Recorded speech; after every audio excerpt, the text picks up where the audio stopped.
حاصل کرنے کی ذمہ داری ہم نے کتنی ادا کی ہے، کتنی ادا کرنی ابھی باقی ہے؟ کیا ہمارے پاس اتنا وقت ہے اتنا وقت کہ ہم علم دین کے لیے کہہ سکیں آج نہیں کل سیکھ لیں گے؟ ہم یہ تو ابھی عمر پوری پڑی ہے، ابھی تو جوان ہیں، بڑھاپے میں سیکھ لیں گے۔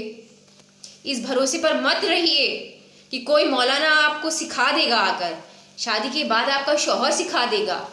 جب آپ نے مائکے میں نہیں سیکھا تو سسرال میں جانے کے بعد آپ کیا علم دین حاصل کریں گے؟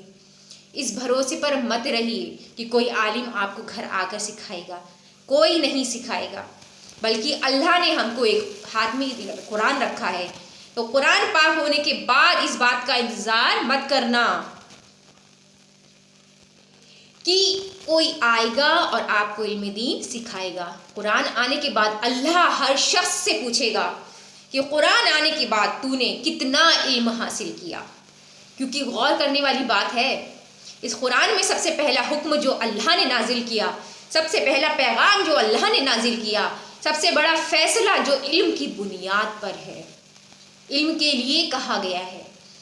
آج یہ ذمہ داری ہم لوگ کتنی ادا کر رہے ہیں؟ سوال کریے اپنے آپ سے، جبکہ اللہ نے سب سے پہلا حکم یہی نازل کیا ہے۔ رسول صلی اللہ علیہ وسلم فرماتے ہیں کہ ہر انسان، چاہے وہ مرد ہو چاہے وہ عورت ہو، علم کا سیکھنا اس پر فرض ہے۔ جس طرح نماز فرض ہے، جس طرح روزہ فرض ہے، جس طرح زکوٰۃ دینا فرض ہے، اسی طرح علم سیکھنا بھی فرض ہے۔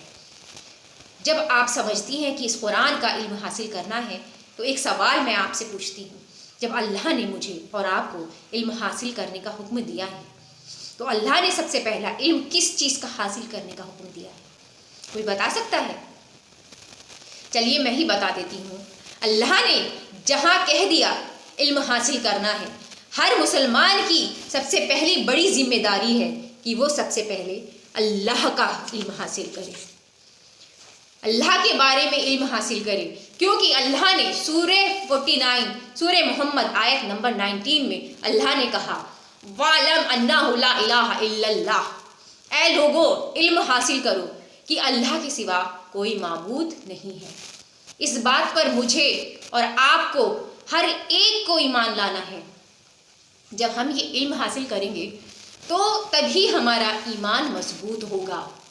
ہم کو یہ بات بھی سیکھنے کی ضرورت نہیں ہے، ہم کو یہ بات سیکھنے کی ضرورت ہے کہ جب ہم یہ علم حاصل کریں گے کہ اللہ کے سوا کوئی معبود نہیں ہے، تو اس علم کے لیے ہم ایمان کو کیسے مضبوط کریں، کیسے اپنے ایمان کو مضبوط کریں کہ اللہ کے سوا کوئی معبود نہیں ہے۔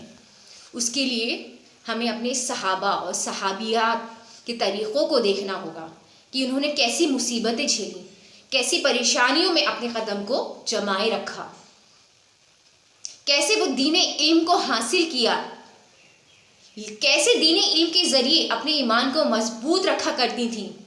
اللہ کے واسطے علم حاصل کریے، کیونکہ زندگی اس کے ہاتھ میں، موت اس کے ہاتھ میں، شفا دینے والا وہ ہے، آپ کو تمام خوشیاں دینے والا وہ ہے۔ صرف ایک خالق، ایک مالک، ایک رازق، صرف اور صرف ایک اللہ ہے۔ جیسے ہمارے انبیاؤں نے بڑی بڑی مصیبتیں اس دین کی خاطر جھیلی، ہمیں اس بات کو دماغ میں بٹھانا ہوگا، تبھی ہمارا دین مضبوط ہوگا۔